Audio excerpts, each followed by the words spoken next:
warahmatullahi wabarakatuh. Selamat pagi, salam sejahtera untuk kita semua. Bagaimana kabar kalian semua? Semoga dalam keadaan sehat walafiat dan selalu dalam lindungan Tuhan Yang Maha Esa ya. Oke, pada pertemuan sebelumnya kita sudah mempelajari mengenai apa itu karya ilmiah, kemudian bagaimana penyusunan kerangka karangan dan abstrak.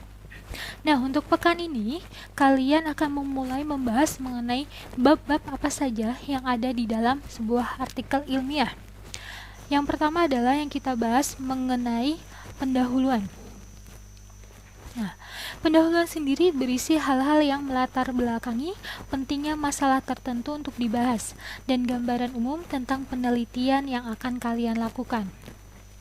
Nah, di dalam pendahuluan sendiri, setidaknya kalian harus membuat minimal 2 halaman A4 yang disajikan dalam bentuk paragraf.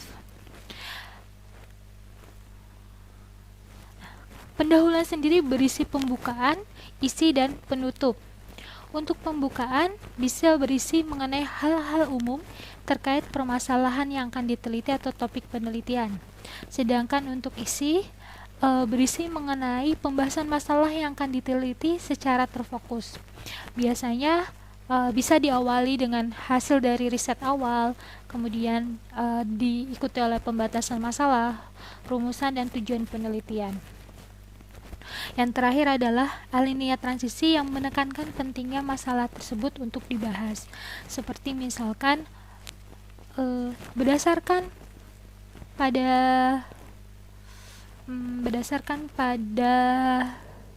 penelitian-penelitian sebelumnya, penelitian ini penting untuk dilakukan.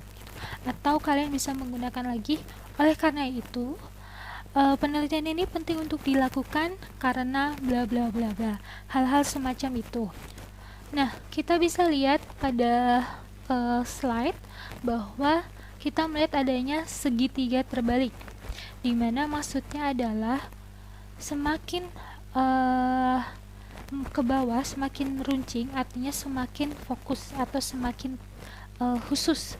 Jadi yang awalnya itu adalah gambaran awal, dia sifatnya umum, kemudian yang berisi mengenai masalah yang akan dibahas, bisa berangkat dari pembahasan teori ataupun fenomena yang terjadi mengenai topik penelitian tersebut. Kemudian kita akan masuk mengenai pembahasan masalah, yang artinya yang akan kita teliti sehingga dia bersifat lebih khusus.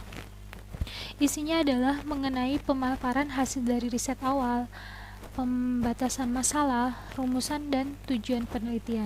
Kemudian di akhir ada paragraf transisi yang berisi penegasan fokus yang akan dibahas di dalam penelitian ini. Contoh latar belakangnya yang pertama adalah fenomena perkembangan masyarakat tanpa uang tunai di Indonesia. Ini adalah sebagai contoh gambaran awal yang bersifat umum. Kemudian kita masuk ke bagian berikutnya. Nah, berdasarkan dari fenomena tersebut, kemudian yang bisa didukung dengan data dari Badan Pusat Statistika atau Kementerian Keuangan, ternyata diketahui bahwa masyarakat tanpa uang tunai masih belum berkembang di Bandar Lampung, atau tingkat penggunaannya masih rendah di Bandar Lampung dibandingkan dengan ibu kota provinsi lainnya gitu, yang ada di Indonesia. Nah, sehingga berdasarkan hal tersebut kita perlu untuk mengkaji mengenai perkembangan masyarakat tanpa uang tunai di Bandar Lampung, kemudian apa sih dampaknya dan sistem dan infrastruktur pendukungnya apa saja gitu. Kemudian di akhir bagian penutup. Nah, pembatasan masalah sendiri adalah upaya membatasi ruang lingkup masalah yang akan kita bahas di dalam penelitian kita. Kenapa itu penting? Karena untuk memfokuskan kita terhadap masalah-masalah yang relevan dan mungkin untuk kita lakukan. Pembatasan masalah ada pemilihan 1 atau 2 masalah dari beberapa masalah yang sudah teridentifikasi. Tapi biasanya itu bisa tidak hanya 1 atau 2, tapi bisa juga 3 gitu. Kemudian ada pembatasan masalah yang merupakan penegasan secara opsional masalah penelitian untuk memudahkan penelitian. Jadi dalam pengumpulan, pengolahan, maupun dalam analisis datanya. Nah, untuk contoh pembatasan masalah berdasarkan pada kasus sebelumnya, kita bisa melihat bahwa penelitian ini difokuskan pada beberapa hal. Yang pertama, fenomena masyarakat tanpa uang tunai di Kota Bandar Lampung. Kedua, dampak masyarakat tanpa uang tunai terhadap perkembangan Kota Bandar Lampung. Dan yang ketiga adalah sistem dan infrastruktur pendukung masyarakat tanpa uang tunai di Kota Bandar Lampung. Ini adalah pembatasan masalahnya. Jadi kita hanya akan membahas masalah-masalah yang terkait dengan ketiga hal ini. Nah, sedang untuk rumusnya masalah dan tujuan penelitian menjadi arah sebuah penelitian apa saja sebenarnya yang ingin dikaji atau dicari tahu oleh peneliti. Yang merupakan kristalisasi dari pembatasan masalah. Nah, contohnya adalah penelitian ini difokuskan pada beberapa hal. Pertama, untuk menguraikan fenomena masyarakat tanpa uang tunai di Kota Bandar Lampung. Yang kedua, mendeskripsikan dampak masyarakat tanpa uang tunai terhadap perkembangan Kota Bandar Lampung.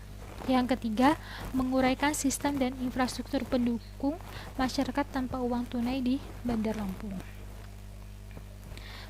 Nah, dalam pernyataan tujuan penelitian, kata-kata yang digunakan, kata kerjanya adalah yang dapat diukur dan dilihat. Jadi misalkan seperti menguraikan, menerangkan, membuktikan, menjajaki, menguji, membuktikan, atau menerapkan suatu gejala, konsep atau dugaan, atau bahkan bisa juga membuat suatu prototipe. Nah, di dalam penulisan tujuan tidak menggunakan kata kerja mengetahui atau memahami.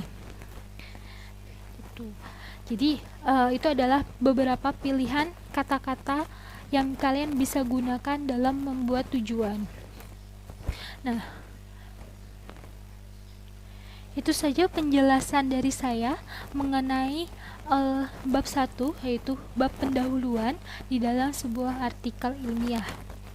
Untuk lebih lanjut, kalian bisa membahas atau berdiskusi dengan dosen kalian. Saya tutup. Assalamualaikum warahmatullahi wabarakatuh. Selamat pagi, sehat semuanya.